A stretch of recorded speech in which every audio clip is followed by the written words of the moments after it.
We're so in love. We're so in love, aren't we? Aren't we? Say we're in love!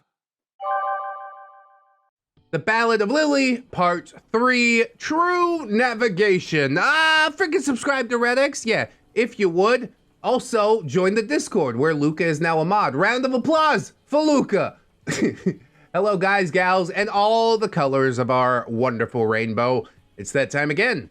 What time is it, you ask? Time for more fluff and love in the Ballad of Lily. I didn't mean to come at you that hard, man.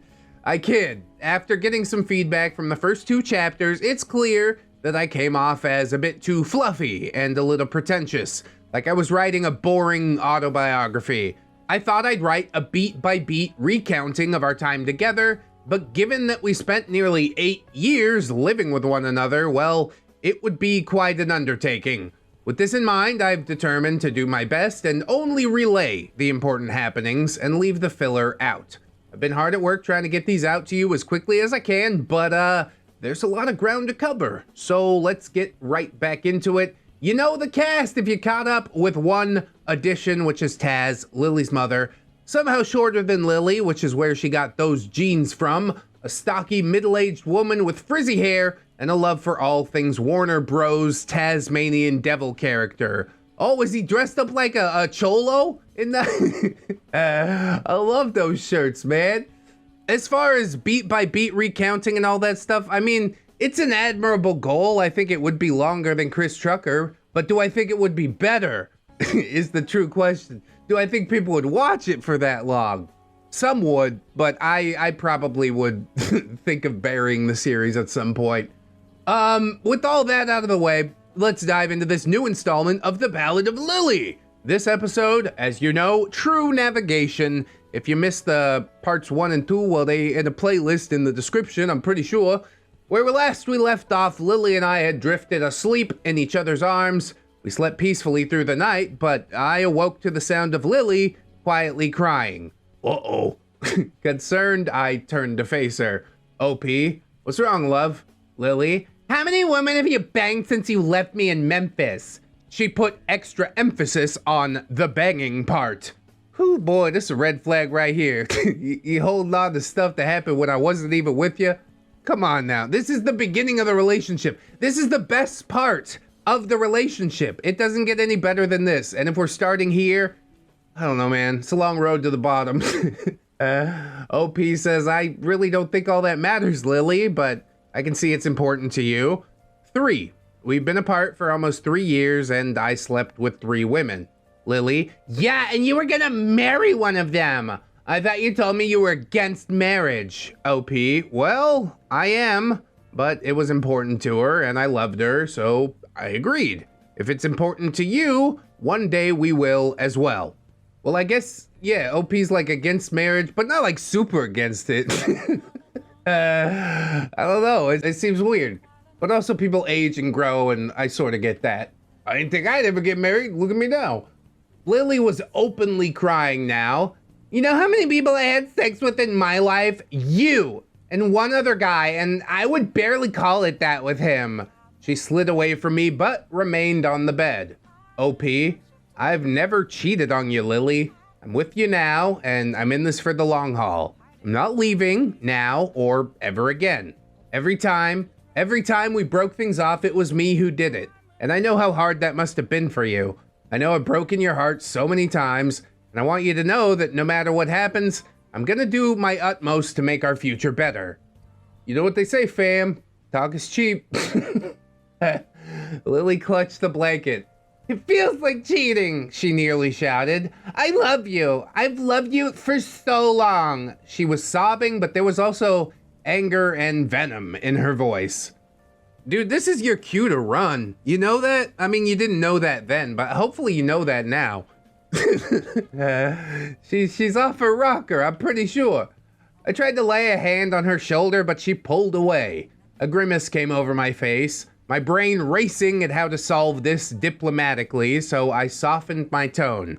I've loved you too, Lily, and I never stopped, but life has to go on in the absence of each other. I couldn't spend my life waiting for a day that might never come. But it did! She cried, curling into a ball as she continued sobbing. God, I'm so not good at this. It okay. Don't be cry. I can't fix my past, Lily, but I know that I love you. I have some pancake mix. There you go. That's about my level of problem solving too. Ooh, I'm gonna go make us some breakfast. Yeah, get the hell out of this situation. I love that response, honestly.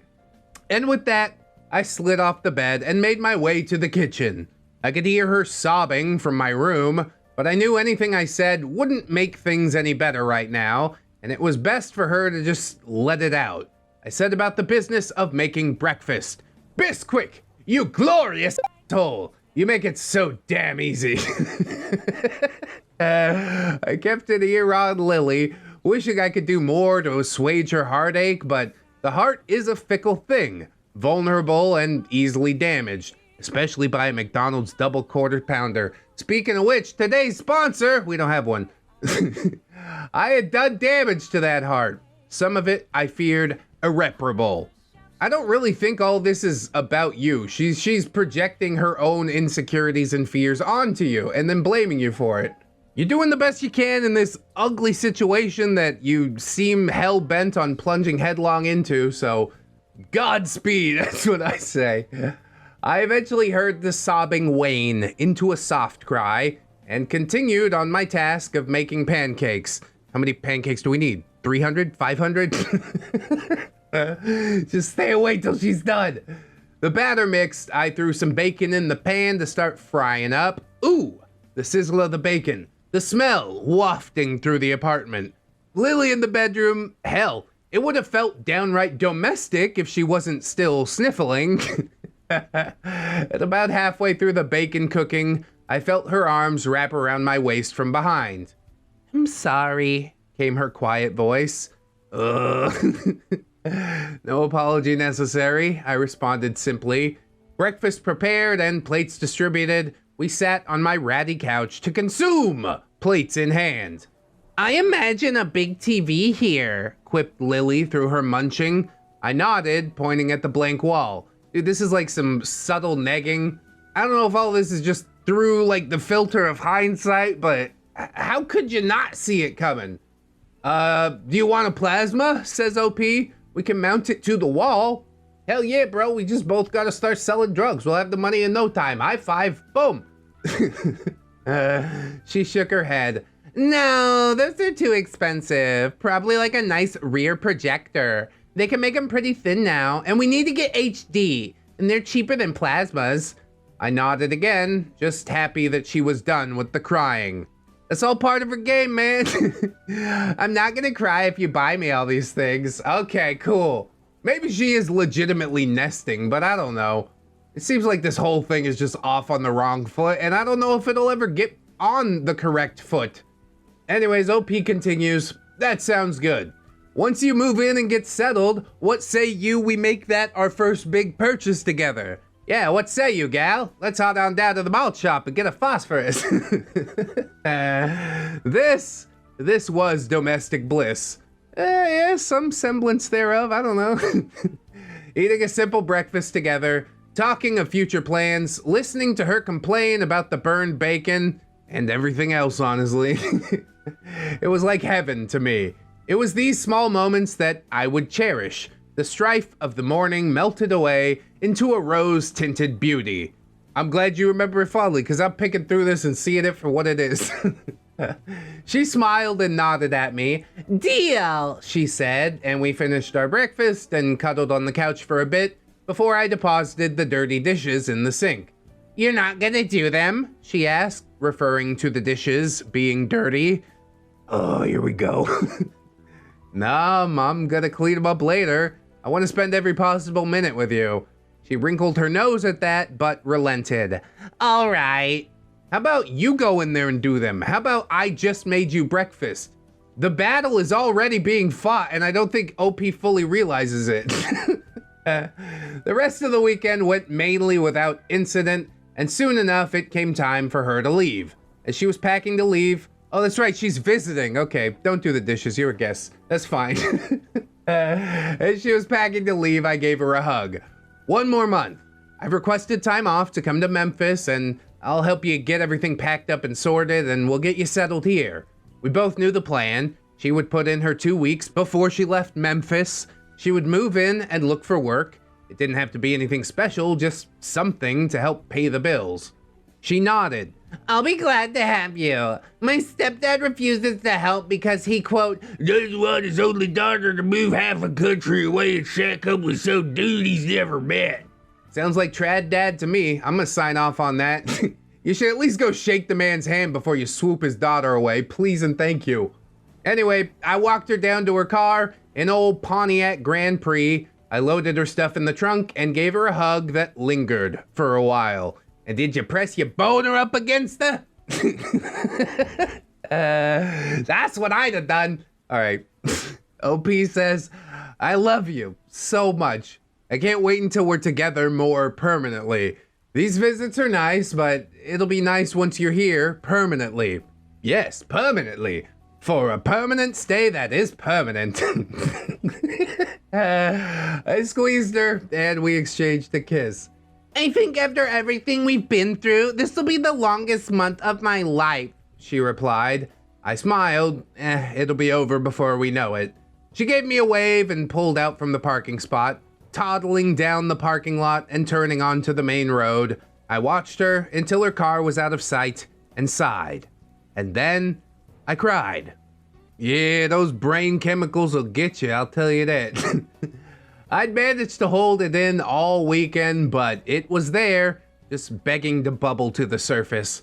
I sat on the steps up to my apartment, held my arms around myself, and just sobbed. You have no idea how much I'd hurt her in the past. I just figured that she would hate me after my departure from Memphis and tried my best to forget it. I had written her off as the one that got away. I didn't wait, I didn't even try, but she was always there in the back of my mind and often at the bottom of a liquor bottle. I was causing her pain by just existing away from her. So I cried. And it sounds like you're crying for her and not yourself here. So that means it's a healthy cry. Good job.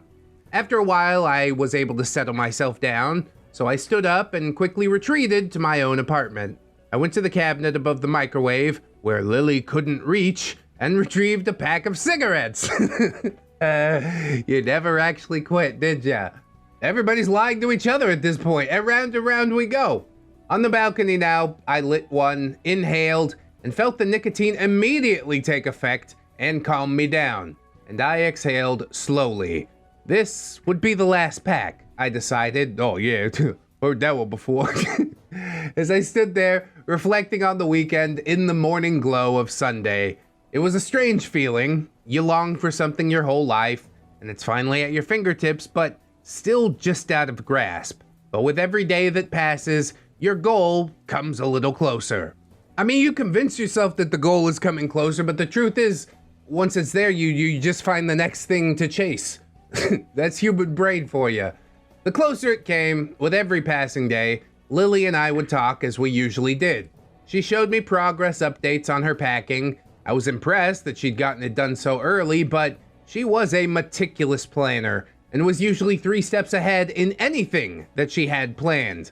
I'm telling you, dude, all the pieces falling into place. She is angling up on your love life. She called herself a perpetual pessimist, once saying, if I never expect anything good to happen, then I can never be disappointed. I guess that's an easy way to go through life, if that's your goal. I suppose I played a part in putting that philosophy into her. I was a fair weather boyfriend at the best of times, and I freely admit it. We broke up a few times during high school, and we went a few years apart as soon as I turned 18 and moved out, simply because I couldn't afford the internet where I lived and worked. I still loved her deeply, but the reality of our situation was, I was in New Mexico, and she was in Tennessee. Throughout all of this, she still loved me, however. I don't know how she could have possibly loved the stupid, irresponsible mess that I was, but she did, and she never stopped. Always hoping that I'd reach out again, but also angry that I never did. This strange dichotomy of emotion must have wreaked havoc on her heart. Yeah, she's doing that to herself. That's a path that she chose, and yet you're taking up the baggage for it. I don't understand. You didn't do the best that you could, but neither is she right now. Still, Lily loved me enough to leave her friends and her family in Memphis behind. She had true ties there, friends that she loved, family who, despite their flaws, did care for her, and she was willing to leave it all behind on the gamble that I loved her and wanted to be with her. That does take some big brass balls, I'll say that. As somebody who moved halfway around the world for love, big brass balls. With that long tangent out of the way, let us get back into the present. 1 month passed slowly, but also in the blink of an eye. Soon enough, it was time to make the trip to Memphis to help her pack. I arrived at her apartment the day before she was set to move out. We went to a local U-Haul, not sponsored, store to rent a truck. Yeah, not sponsored. Matter of fact, can we cut that part out of the video? We don't give out freebies around here at ReddX Industries, okay? So, confession time. I had let my license expire. God. A while ago, like a year ago. Like I've said, I was at best irresponsible, and it was all my effort just to remember to pay the electric and internet bills at my apartment and keep up with the rent. I had honestly forgotten that it expired until we were at the U-Haul store. The plan was to put my car on a wheel dolly and tow it with the truck, with Lily following behind on the long journey to Memphis. When I presented my ID to the clerk, he informed me that my license was expired. That's okay, pack the stuff up on your back, Lily. We're jogging back. We might have to make more than one trip. Lily, what? Expired? OP. She glared daggers at me. OP? I'm just as surprised, honestly. I had completely forgotten to renew it. Lily gave an exasperated sigh. I guess I'm driving the truck. OP, can you handle that? Lily, it's not like we have a choice at this point. Oh yeah, happily ever after. It's just down the road. I'm dying, bro. How about thank you that I showed up to help you move? How about that? She said this about 5 decibels louder than was socially acceptable. So, as it happens often when my dumbass is involved, plans changed. And the new plan was to load up the truck, put Lily's car on the wheelie dolly, and I would follow behind her and hope to Christ that I didn't get pulled over. We arrived back at the apartment and began packing everything we could with just the 2 of us, but soon enough, dusk had set. We made good progress, and with her waterbed drained, we opted to share a futon for the night. The next morning, we set back to work loading the U-Haul. It was a 3-day rental, one way to Tulsa, so we had a tight timetable. Moving her stuff into the U-Haul was a simple affair, but required a bit of furniture Tetris. It seems she measured out all of her furniture and boxes and picked the smallest truck that would fit all of it, and fit it did, but only just. Helping us was her mother, who in helping us move her out was also my first time meeting her. Bro, this is pretty weird that you've had like this decades-long relationship without meeting any of the parents ever. But okay, I guess. Taz says, so you're the mythical OP. She gave me the up and down stare, circling around me. I guess I can see what she sees in you. But I'm gonna have to try out the goods for myself. No, she didn't say that. Then she jabbed me in the ribs with a plump finger. Do you know how many nights I had to console her because of you? I could only lower my head. Yes, ma'am, I know. Taz, well, looks like you're serious about things this time. So take good care of her. If you hurt her again, I will come to Tulsa and find you. I raised my hands in defeat. Won't happen. This is for the long haul. Good, she replied, and then pulled me into an unexpected hug. She loves you. Protect that. I will, I replied, returning the hug as best I could, given her short stature. Her stepfather, as expected, was a no-show. Taz said that he complained that he couldn't help because of his bad back. But we all knew that he just didn't want to be here. With everything eventually loaded in the mid to late afternoon, We loaded Lily's car onto the wheel dolly. Everyone exchanged hugs. Lily and Taz cried, hugging for a while, and Lily making assurances that frequent visits would happen. Taz left. Lily and myself got into the car and headed to the local dollar store for some cheap walkie-talkies to use to communicate during our trip. Oh, that's cute! This was before USB charging for phones was much of a thing yet. Hell, the iPhone was still like a year or so away. We departed on the long trip back to Tulsa, me following behind a very nervous Lily as she drove a truck easily 4 times outside of her weight class. To her credit, she was very careful and no mishaps were had. There was one, but I guess we'll get to that when it comes. About 10 minutes into the drive, my walkie crackled to life. "I can barely reach the pedals," came the bemused voice of Lily, her nervousness fading as she grew comfortable navigating the truck around. "Glad we didn't opt for the booster seat then," I responded. Then I gave just enough of a beat for comedic timing and said, "Over." Lily, "I'll be honest, I was afraid to drive this at first, but it's not too bad. I'm a little afraid of my night driving ability in this thing though." "Over." I chuckled. OP, true navigation can be tough in an unfamiliar vehicle at night. I'm right behind you. If you lose your nerve, I'll drive. "No, my truck," she said sternly back at me. OP, thinking of a career in logistics, I said, playfully back. We played like truckers for a bit as we hit the I-40, talking back and forth about 10-4, good buddy, I'm rambling on, looking for a lot lizard, woo, and whatnot, and keeping the mood light as she trundled down the interstate. Well, this situation isn't terrible. It doesn't seem like a flaming dumpster fire. It's kind of smoldering. It's pretty smoky, but I don't see the flames at the moment. Don't worry, it'll spark back up again. The hours passed in peace. We were about 2 hours from Tulsa when I saw the U-Haul swerve, but quickly get back on the road. "Oh, Jesus," she said into the walkie. "I just creamed a skunk." I could tell. "Oh my God, the smell," I said back. "I'm pulling over," she said. I could hear the color draining from her face as we eased off the interstate and put on the hazards. I got out, as did she, and she immediately ran off into the easement and threw up. I quickly opened the back of the truck and rifled through some boxes until I found some of the cleaning supplies, which was one of the last boxes loaded. I found some Febreze and doused the interior of the cab with the stuff and pulled some paper towels from the box as well. I rubbed her back as she refunded the supper we had eaten hours earlier onto that interstate easement. I handed her a few sheets from the paper towels. Roll some up and stuff it up your nose. I Febreze the hell out of the truck cabin, so hopefully between those two things, you can muscle through. "It's so bad," she managed to choke out between retching. "Could be worse. You could be the skunk." After making sure she was no longer nauseous or at least not in danger of puking again, we got back onto the road. The smell was eye-wateringly bad. If you've ever hit a skunk on the highway, you know. If you haven't, well, imagine a sick baby taking a dump in a used football helmet and strapping that to your face as you walk through a Super Smash Bros. Tournament.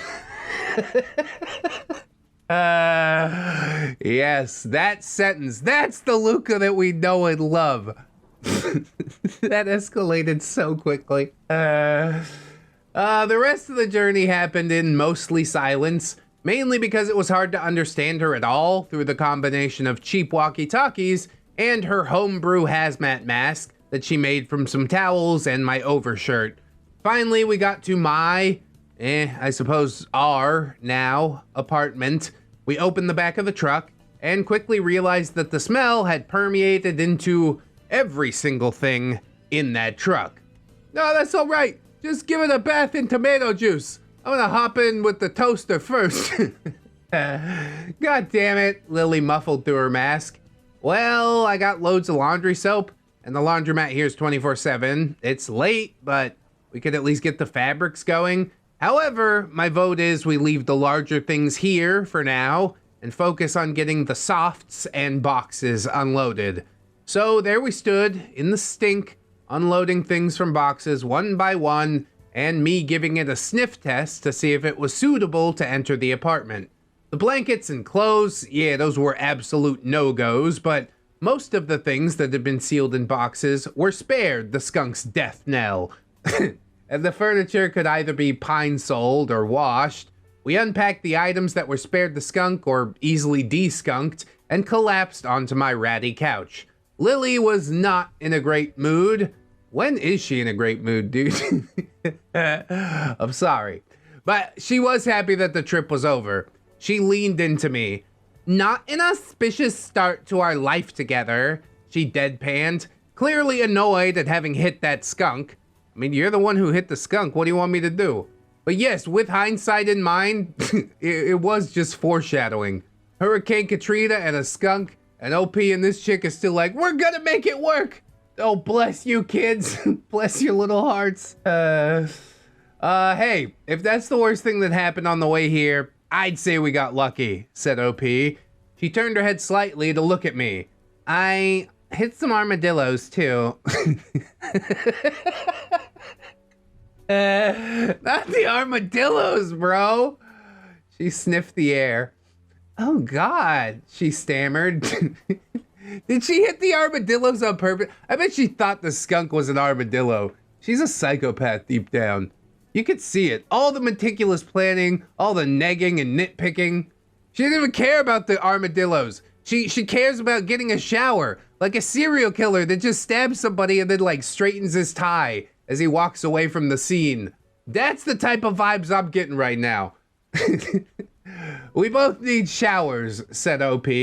Agreed. So we took our turns in the shower, scrubbing vigorously until we had made fairly sure that the smell was purged from our skin. Clothes were stuffed into garbage bags and put on the balcony to air out while awaiting the wash. She dug through my clothes until she found a pair of pajamas that I frequently wore and a t-shirt. Fellas, if you'd never seen a girl wearing your clothes, I gotta say, it's a beautiful sight. She emerged from my room wearing my pajamas, the t-shirt nearly reaching her knees, her hair still damp and a bit frazzled. It was nice. Yeah, that's true. 100%. Till she opens her mouth. Think you gotta give her the old 1-2. Boom, pow, straight to the moon. Oh man, I'm on one today. It's almost over. It's fine. And so we drifted to sleep, sharing my blanket, or rather she did.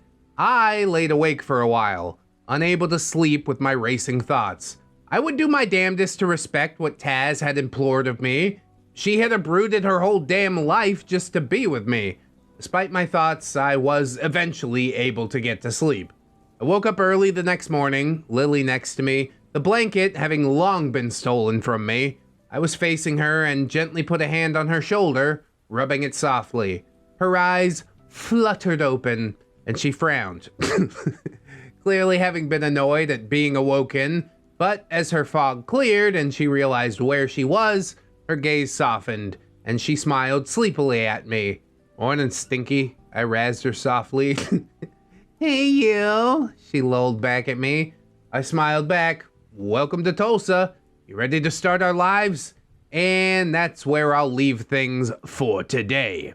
I was 15 when I met Lily. I was almost 23 now. 7 years of waiting. 7 years of her and I circling one another like binary stars, fated to orbit one another but never actually touch. But our orbits had decayed now, and we had collided. For better or for worse, the supernova was beginning. No apologies for spelling or grammar mistakes. Own your mistakes. Luca, out. Collided. I get it. No, but really, all the signs are there. Like I said, I don't know if it's because hindsight is 2020 that we could pick through this whole thing and be like, it's really, really obvious. But I guess love is just a weird thing, isn't it? These chemicals get going in your brain and you see past a whole lot of stuff. But from what I'm seeing, from where I'm sitting at the beginning of a relationship, yeah, they supposed to be like this, man. This is not a good start. But OP's been waiting so long that he's head over heels. I can't wait to get into part 4 and see it devolve a bit further, but that is gonna be for another day. I hope that you guys enjoyed this episode. If you did, I hope you like, comment, subscribe, do all the things. Thank you so much. We got links in the description Twitter, TikTok, Discord, Facebook, whatever you want. I'd also like to thank my Patreon patrons, my gorgeous, wonderful, beautiful, generous YouTube channel members. They really are helping me to get through some tough times here on YouTube, so thank you very much. I hope you'll all come back and join us again tomorrow. Keep yourself safe out there, wash your hands, and of course, always remember, friends, that you are loved, you are worthy, you definitely, definitely deserve it, and I shall see you then. So until then, my friends, bye-bye. It's only worth it if you work for it. I won't stop till they hear me now. I won't stop till I wear the crown.